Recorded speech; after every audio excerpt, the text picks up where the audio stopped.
Hello, my name is Lesley Reads, and this is my short story called Looking from a Window Above. It isn't a story of love, either from above or below. It's more a story of neglect. My wonderful little garden, the intended woodland feel with its hidden corners and lush planting, never quite materialised. I've ended up with a muddy, messy, toy-strewn war zone view from my bedroom window. Heck, I can't blame it all on the neighbours and children and dogs. I never pick the fruit, never prune the shrubs, never weed or cull or cut back. Even the pond is totally dry now, and empty, apart from wood chips and weeds. But the neglect is more than that. My inner life's been spewing out onto the outer space. There's no room inside for what I need, what I have. What a life. Friends ask me what's going on and why. A man was on my doorstep earlier. I'd been watching him from the window as he called on neighbours. One by one he called, and at each he received only rejection, but the man kept on smiling. If it weren't for the sure knowledge that he'd be calling on me, I would have felt warmly towards him. I might have respected his easy and determined smile. He seemed to be someone I'd like. But then he walked towards my door. I was expecting him, but, oh my God, I'm not answering it. I don't care how nice he is, he's not coming in, not now and not ever. You know when things feel out of control? When you aren't sure what to do or how to cope, what do? Drink, take drugs, eat, talk things through with a caring friend? Well, good for you. I don't. I can't. I freeze with a stultifying solidity. I sit in front of this full-length window with glazed eyes matching the double-glazed window panes. I stare through the gap in the curtains, seeing little. I just look and wiggle my toes. I wiggled my toes, but other than that, I haven't moved much today. Perhaps not at all. My toes wiggle slowly, and I will them to wake up the rest of my body. I'm not ill or paralysed. It's just that I can't always move. I can't always think either. All I know for sure is that I'm suffocating in my own security blanket. That's the best description of this life. Suffocating in my own security blanket. Somehow it makes even the prospect of imminent death seem fluffy, painless. I started seeing a counsellor a few months ago. Brian, a very nice, very sweet man. He asked me to be as honest as I could possibly be with him and with myself. I tried, I really did. But I've seen him 14 times now, and he still doesn't know most of the truth about me. He doesn't even know the real reason I see him. Sure, I've told him bits, but nothing important or fundamental. The problem is that when you look at me, when I'm out shopping or at work, that's not the real me you see. I'm disguised behind clothes and hair. I'm a different person outside. My hair is nicely cut in a blonde bob, my skin is pale, my weight is more than it should be, but my clothes cover that fairly elegantly. I've dainty little toes, my best feature, and small pretty ears. But when I'm away from here, I'm not the real me. Do you understand? The real me is always here. The real me is suffocating here. Brian, my lovely counsellor, is trying so very, very hard to help me cope with life and the world. It begs the question, why can't I just be honest with him? He's asked me to write down my thoughts for a few weeks, and I think that's helped because I've become addicted. I'm writing everything down. It's been 7 weeks since I started this journal, and other than attending his counselling sessions, I do nothing but write and sit. I wiggle my toes again and look at them. They are fat and peachy coloured. I wish I could reach down to them to put nail varnish on, but it's been 7 or 8 years since I could comfortably do that. This is bizarre. I can admit to not being able to reach my toes, but in all the weeks I've been writing this, I haven't once mentioned my real problem and the thing I know that's the cause of all this pain. I've determined that I will do it today. Hell, it doesn't matter. Brian said this journal was for my eyes only, if that's the way I wanted it, and that he would only look at small parts of it if I asked him to, if I thought it was relevant and important. I do. I have to write it, and he has to read it all. After all, it's my silent cry for help, and he's being paid to listen. Okay, here goes. I'm precisely 40 years old, unmarried, childless and obese. Not seriously, but badly enough.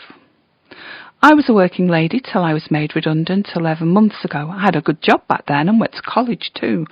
I also visited friends constantly. Basically, I spent my whole life out and about. I'd sign up for anything if it meant getting away from the house. But now I'm lonely, isolated. I am suffocating because my home is no home. It used to be my haven, but now it is a hazardous, smelly, horribly dirty and messed up series of 7 rooms. Every horizontal surface is piled up with important stuff. The floors too. I can squeeze through my hallway to my kitchen and living room, but can't do much more. There's no point in my having a bed or sofa or a cooker or a bath, as everything is unusable. I own 7 rooms of storage space for important junk. For years I've just added to it, and for years I haven't thrown anything out. I find myself sorry for the rejected items. I feel guilt for their misuse, and I want to keep them safe. About the only thing I can bear to get rid of is my bodily waste, but I can't get to the bathroom anymore to do that. My fridge and freezer could not be fuller. I'm unable to fit fresh food in because of the rotting tubs and packets in there already, yet I still buy more and leave it in bags on the floor. Why do I buy more when I don't need it? Is it sane to have cupboards filled to the brim with food I will never eat?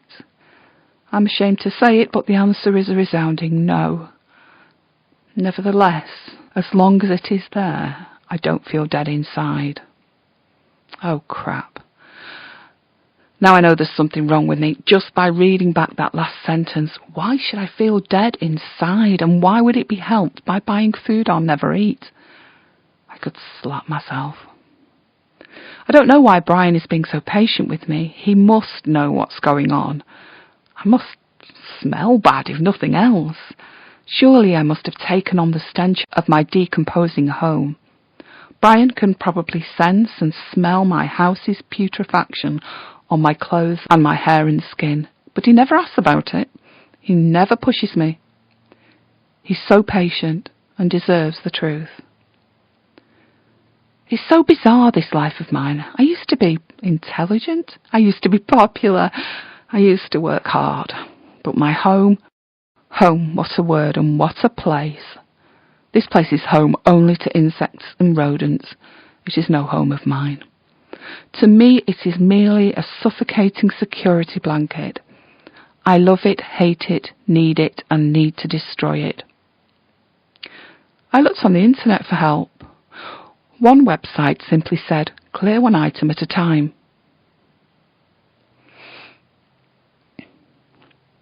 So I tried, I really did. But I perch here on the edge of my one remaining useful chair, and I'm completely still. I can't be otherwise. My eyes are near closed, despite my writing, because I can't bear to see what is around me. 5 minutes ago, I tried to itemize everything within a hand's reach of my left hand. There was a pile of post, unopened, dating back a few months, 4 coffee cups, unwashed, a pile of unfolded and unironed laundry, and a half-eaten tub of cottage cheese. The cottage cheese dates back just 4 months. From the week I was trying to lose weight, I'm guessing, but I'm also guessing that it must smell quite bad. I can't tell anymore. In reach is also a cat collar. I don't have a cat. My telephone, a dead pot plant, and a broken orange plastic thing. I don't remember buying it, storing it, or ever knowing what it was. But I keep it. Brian, dear Brian, I wonder if you'll understand. Perhaps you'll be the only one who does. I can't get up. I can't move. I can only wiggle my toes. And as has happened so many times before, I drift into an exhausted sleep, half perching on the edge of the chair, half leaning my head against the window pane, framed by an apple-green baby's bath. As I sleep, I dream of babies and cats and friends and happy times. I wake up hungry and with the need to move. I don't know how long I've been there for. Most of the clocks I used to own are now broken or missing, though many are still upon the walls, covered in cobwebs, dust and years of grease. Brian, Brian, dear Brian, come and take me away from all of this. Read my journal. Understand. Help me. I am drowning in memories. I am suffocating in stuff. I am eating, drinking and breathing mould and dust. This place is a party house for microorganisms, and I will my counsellor to come calling. Let him see this place. Let him help me. One item at a time, the website said. So I pick up the broken orange plastic thing and put it on my lap. One item at a time. It's a start.